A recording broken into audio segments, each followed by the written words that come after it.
Insya Allah nanti akan kita bahas. Oke, kemudian ada lagi contoh terakhir. Kaifa wasalta ila al-jami'ah? Kaifa wasalta ila al-jami'ah? Nah, kaifa wasalta ila al-jami'ah? Bagaimana cara kamu sampai ke kampus? Jami'ah artinya kampus atau universitas. Pasti akan dijawab nanti, saya sampai ke kampus dengan mengendarai motor atau mengendarai angkutan umum, dan lain-lain. Menjelaskan tentang cara atau step. Kita gunakan untuk menanyakannya dengan kaifa. Wasalta apa? Wasalta artinya kamu sampai. Wasalta artinya kamu sampai. Bagaimana kamu sampai ke kampus? Oke, tamam. Selanjutnya ada mata. Mata artinya kapan? Mata. Oke. Ya, jangan kita sebutkan dua kali. Jadinya mata-mata. Mata-mata. Ya. Oke. Mata satu kali saja. Mata artinya kapan? Digunakan untuk menanyakan apa? Waktu. Ayo, waktu. Mata. Contohnya ada mata yubda'ul faslu. Faslu, benar. Mata yubda'ul faslu. Kapan kelas akan dimulai? Kapan kelas akan dimulai? Jawabannya pasti akan menggunakan waktu atau menjelaskan waktu. Kelas dimulai pukul sekian. Oke, mata. Pecahan katanya gimana aja? Gimana? Ya, pecahan katanya gimana? Mata itu kan kapan? Ya. Yang kelasnya yang mana? Oke, kita artikan satu-satu. Iya. Oke, kita artikan satu-satu. Oke, terima kasih Pak untuk usulannya. Mata artinya kapan? Yubda'u dimulai. Yubda'u dimulai. Yubda'u dimulai. Ini dia. Dimulai. Al-faslu kelas. Kapan kelas akan dimulai? Oke, tapi di dalam bahasa Arab itu kita dahulukan dulu kata kerjanya. Boleh ada dua pilihan, ada dua metode. Karena struktur bahasa di dalam bahasa Arab itu ada SPOK dan PSOK. Kalau kita di dalam bahasa Indonesia struktur bahasanya cuma satu kan? SPOK. SPOK dengan mendahulukan subjek dahulu. Makanya di dalam terjemahan Ana dahulukan dulu subjeknya disebutkan. Tapi di dalam bahasa Arab itu boleh dua pilihan. Karena struktur bahasa di dalam bahasa Arab itu ada dua. Ada SPOK, ada PSOK.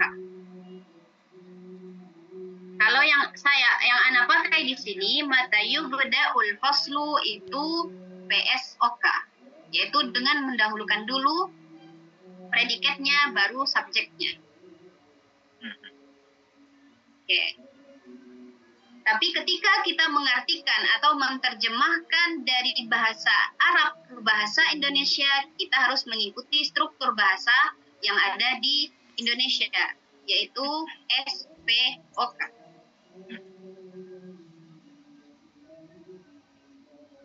Kemudian, contoh berikutnya. Mata satazuru ummaka. Mata satazuru ummaka. Mata kapan? Satazuru. Iya, satazuru kamu akan mengunjungi. Ya, kamu akan mengunjungi maka ibumu ummaka, yaitu Ibumu. ibumu. ibumu Oke, jawabannya itu pasti waktu. Sa'azuru ummi fi yaumil khamis. Saya akan mengunjungi ibu di hari Kamis. Oke, tetap menjelaskan tentang waktu. Tetap pertanyaannya ditujukan untuk waktu. Kapan? ya Ustazah, tazuru kita Ya. mengunjungi Daza. Ya, tazuru artinya mengunjungi. Kalau kamunya diletakkan di mana Daza? Kamunya itu tersimpan di dalam fi'ilnya, Pak. Fi'il atau di dalam kata kerjanya. Ya, karena tidak harus ada kalimat Ya. kan yang kita ketahui kamu yaitu anta kan bahasa Arabnya anta. Ya. Tapi dia tersembunyi di dalam kata kerja yaitu tazuru ini. Tazuru. Ya, tadi sudah Ana mention juga bahwasannya jika subjeknya berbeda, maka bentuk dari predikat atau kata kerjanya juga akan berbeda. Karena setiap subjek itu punya kata kerja khusus. Makanya di sini tazuru dikhususkan untuk subjek anta, untuk subjek kamu satu orang laki-laki. Ya, nanti insya Allah kita akan bahas lebih detail mengenai fi'il ini. Fi'il yaitu kata kerja. Perubahan-perubahan yang terjadi di dalam kata kerja. Ustazah, Ya. Nah, itu kalimat pasif itu kalau dalam bahasa Indonesia kan objeknya di depan ya. Kelas, kapan kelas dimulai kan gitu. ya. Nah kalau di sini kan dimulai kelas gitu ya, Zah. Nah itu bagaimana kalau dalam Gimana, Bu? Dimulai kelas? mata Yudaul itu kan dimulai ya kan ya. Ya, dimulai.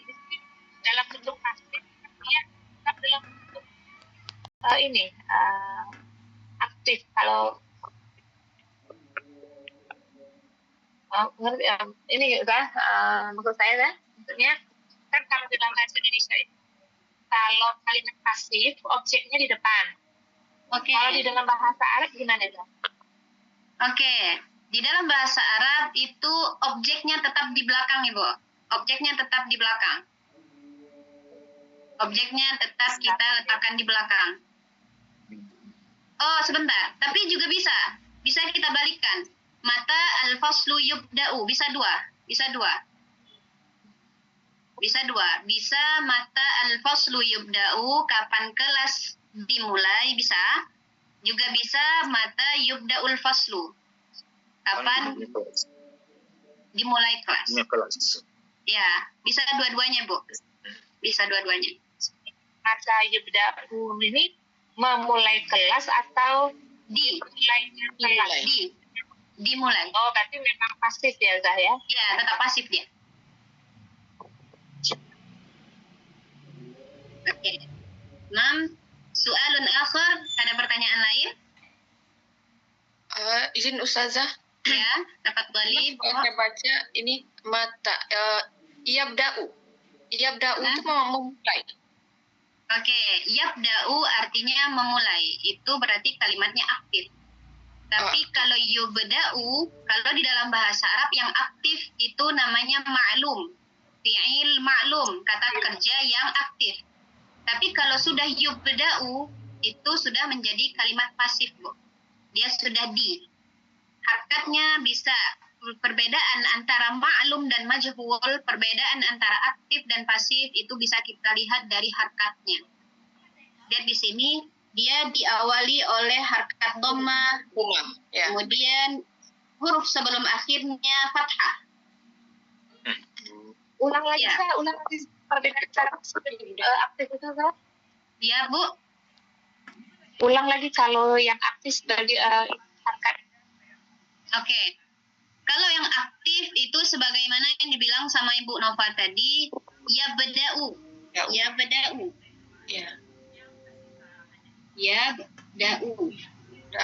Yabda'u. Harkatnya, harkat huruf pertama itu tetap fathah. Fathah. Dan harkat huruf sebelum akhir itu mengikut dengan perubahan yang nanti kita lihat di kamus. Karena harkat dari huruf sebelum terakhir itu tidak bisa kita terka. Dia sudah tertulis di dalam kamus. Jadi kita harus merujuk ke kamus. Kebetulan di sini dalnya huruf sebelum akhirnya itu fathah.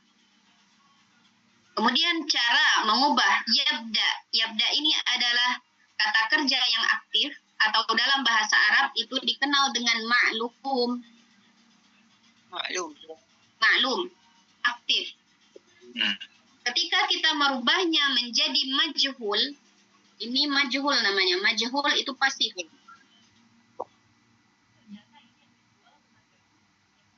Pasif itu caranya jika di fi'il mudhari'. Ini sebenarnya agak detail. Bagusnya nanti kita bahasnya ketika kita membahas tentang fi'il. Tapi tidak apa-apa, saya akan bahas sedikit. Kemudian mulai pusing kalau udah soal fi'il itu Zah. Karena fi'il mudhari. Karena rinciannya detail, lumayan banyak. Ya. Kemudian jika dia merupakan fi'il mudhari', jadi salah satu macam dari fi'il itu ada fi'il mudhari' namanya. Ini adalah fi'il mudhari'. Yabda'u ini adalah fi'il mudhari'. Jadi di dalam fi'il mudhari' untuk menjadikannya pasif, hal pertama yang kita lakukan adalah mendommahkan huruf pertamanya. Huruf pertamanya adalah ya. Ya. Kita ubah menjadi yu. Yub. Kemudian huruf sebelum akhir adalah dal di sini. Huruf sebelum akhirnya adalah dal. Huruf sebelum akhirnya kita rubah harkatnya menjadi fathah. Tapi ini kebetulan harkatnya sudah fathah dari awal. Makanya berubah menjadi yubda'u. Dimulai. Yabda'u artinya memulai, aktif. Yubda'u artinya dimulai. Jadi pasif. Oke, insyaallah Ana ingat kita akan bahas tentang fi'il majhul wa ma'.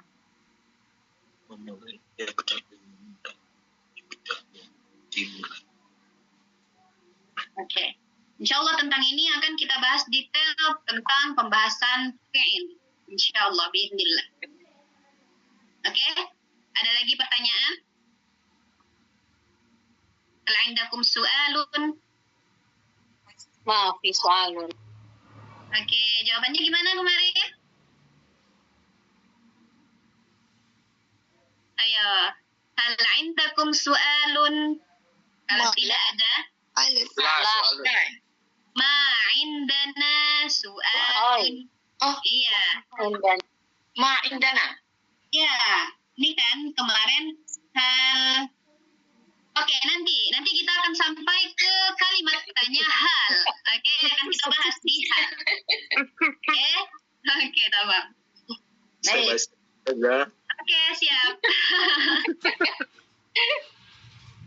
Baru masuk. Oke, baik Pak, siap. Kita lanjut ke kalimat tanya berikutnya. Adatul istifham limada. Limada artinya kenapa? Kenapa kita gunakan untuk menanyakan apa? Alasan. Ayo, alasan atau sebab. Sebab. Ya, benar. Limaza lam tashrab. Alasan atau sebab. Oke. Contohnya, limada lam tashrab ad-dawa'a. Kenapa? Lam tashrab, kamu tidak minum. Ad-dawa'a, obat. Lam artinya tidak. Oke? Tidak. Kemudian tashrab artinya minum. Kemudian ad-dawa'a artinya adalah Obat. obat. Ya. Kenapa kamu tidak minum obat. Kenapa? Kita tanyakan alasannya. Apa alasan kamu tidak meminum obat?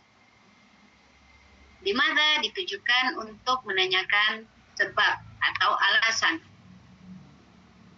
Kemudian, pertanyaan berikutnya. Limada ghibta an ad-darsi amsin? Limada ghibta an ad-darsi amsin. Kalau mau membaca langsung, ini kita kasih hakat kasraannya. Oh, Limada ghibta an ad-darsi amsin? Anid-darsi. Limada ghibta an ad-darsi amsin? Artinya, kenapa? Ghibta itu artinya absen. Kamu absen atau tidak hadir. Kenapa kamu absen? Anid darsi, dari pelajaran. An artinya dari, dars artinya pelajaran. Darsi. Amsin artinya kemarin. Oke, ghibta artinya kamu absen, kamu tidak hadir. An ad-darsi, dari pelajaran, amsin kemarin. Tetap menanyakan tentang alasan atau sebab. Apa sebab kamu tidak hadir belajar kemarin? Oke, Bapak Ibu sekalian, limada kita tujukan untuk menanyakan sebab atau alasan. Lanjut. Astamir. Baik. Bentar, Ustazah. Ya.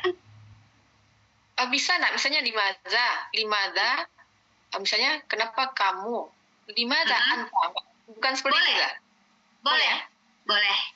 Boleh sekali. Ibaratnya kita memunculkan subjek yang ada di fi'il ini. Iya. Ini adalah, Kenapa kamu absen? Ya. Limada anta ghibta? Itu. ya, limada anta ghibta. Boleh sekali, Bu. Boleh. Karena ini kan kata kerja, fi'il. Di dalam fi'il itu sudah ada subjeknya. Iya. Jadi kita Karena ini percakapan memunculkan ya saya. subjek yang tersembunyi di dalam fi'il. Karena ini kalimat percakapan ya saya, jadi tidak Ya. harus menunjukkan subjek ya. Ya, Apalagi kalau pemula nih, Zah, kan kita lurus-lurus nih. Limada anta ghibta? iya boleh. Oke, nanti akan kita munculkan kita subjeknya. tahu antanya, Zah. Tahu antanya, tapi dicari-cari mana dia antanya. Oke. Antanya itu sebenarnya kalau yang di pertama ini, Pak, dia tersembunyi di huruf ta. Iya. Ghibta. Kemudian di yang limada ghibta dia bersembunyi di ta ini. Oh, itu. Ya. Jadi kata ganti itu ketika masuk ke dalam sebuah fi'il atau kata kerja dia akan bersembunyi. Ya, dia akan bersembunyi. Itu nanti pelajarannya ya. Ya, nanti insya Allah. Jadi jangan dibawa pusing dulu ya, Bapak Iya, Ibu iya, semua. iya. Jadi, Siap, Zah, siap. di kalimat pertama itu kan tanya di awal, tasyarat. Itu karena dia pakai tidak ya, Zah ya. Oke. Karena yang kedua, Mudari. Ya, benar. Mudari. Yang pertama itu dia merupakan fi'il mudhari ya, Ibu. Kalau yang kedua Boleh dia terangkan. itu fi'il madhi. Beda. Ah. Beda tempatnya. Kalau nanti, oke, harap bersabar Bapak Ibu semua, kita akan sampai juga ke pembahasan tentang kata kerja. Insya Allah. Zah, kalau udah masuk CN nanti pelan-pelan ya, Zah. Sabar. Oke, baik. Sam'an wa ta'atan. Apa tuh, Zah? Sam'an wa ta'atan. Baik itu patuh gitu. Sam'an saya dengarkan, ta'atan saya taat. Oh, sam'an wa ta'atan. Ya. Tahunya kita Sam'an. tanya nawa apa Iya benar, itu dia Bu. Sami'na wa ata'na, tapi saya gunakan bentuk dari kalimat yang lain. Saya gunakan masdar namanya. Kalau sami'na wa ata'na itu fi'il madhi dua-duanya. Kalau yang saya gunakan itu berupa masdar namanya dalam bahasa Arab. Sam'an wa ta'atan. Sama artinya dengan sami'na wa ata'na. Kalau bahasa Indonesia, siap laksanakan. Siap, laksanakan. 86. Izin bertanya Ustazah. Ya, tafadhali. Ibu. Berarti kan ada lam, artinya tidak. Ya. Kalau ma itu kan juga tidak kayak al indakum soal itu kan ma. Ya. Ya itu. Itu bedanya di mana Zah?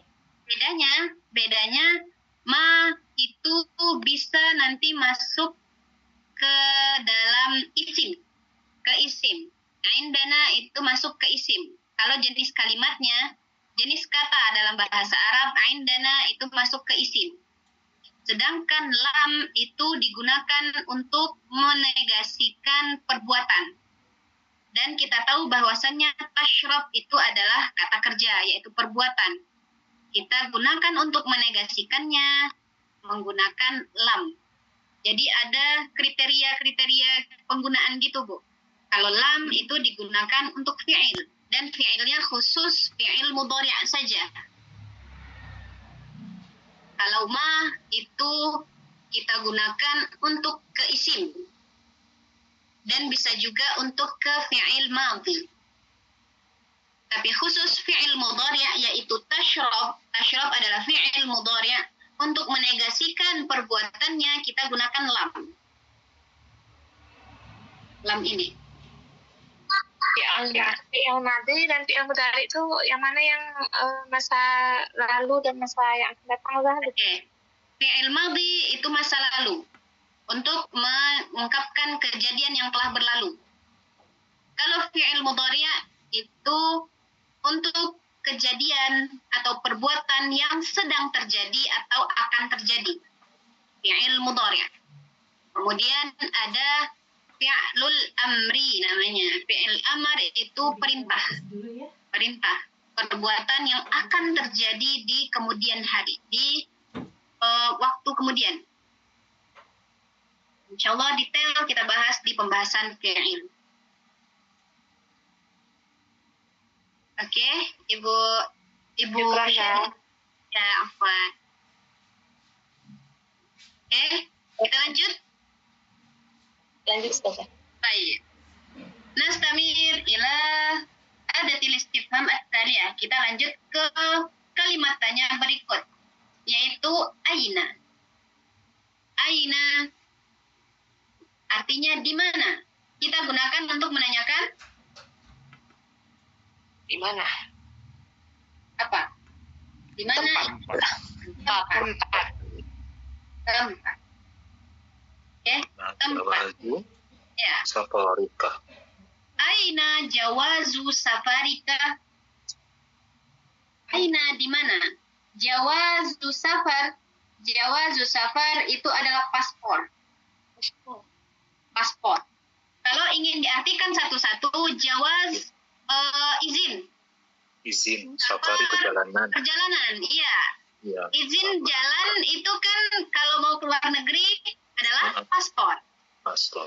Iya. Oke. Oke. Jawazus safar artinya paspor. Oke, jawazus safar. Jawazus safari artinya paspor. Paspor. Izin jalan. Berarti kita menanyakan tempatnya. Di mana kamu meletakkan paspormu? Jawabannya mungkin saja nanti di atas meja, di dalam tas. Tetap menunjukkan sebuah tempat. Thumma nastamir ila aina taskunu. Aina taskunu. Nah, oke, kita munculkan subjeknya di sini sebagaimana request. Aina Ya, anta. Taskun. Aina anta. Ya. Aina anta taskunu. Di mana kamu tinggal? Anta artinya kamu, taskunu tinggal. Bertempat tinggal ya. Ya, di mana kamu tinggal? Kita akan jawab nanti mungkin saya tinggal di Padang atau saya tinggal di Gurun Lawe dan lain-lain. Aina taskunu, di mana kamu tinggal. Kemudian contoh berikutnya. Aina ishtaraita hadhil haqibata? Di mana? Oke, kita munculkan lagi subjeknya anta. Di mana kamu membeli? Ishtaraita artinya beli, membeli. Hadihi artinya ini. Ini. Tadi. Al-haqibata tas. Haqibata. Ya, haqibah. Haqibatun artinya tas. Aina, di mana? Ishtaraita, anta ishtaraita, kamu membeli. Hadihil haqibata, tas ini. Di mana kamu beli tas ini? Tetap ditujukan untuk menanyakan tempat. Oke.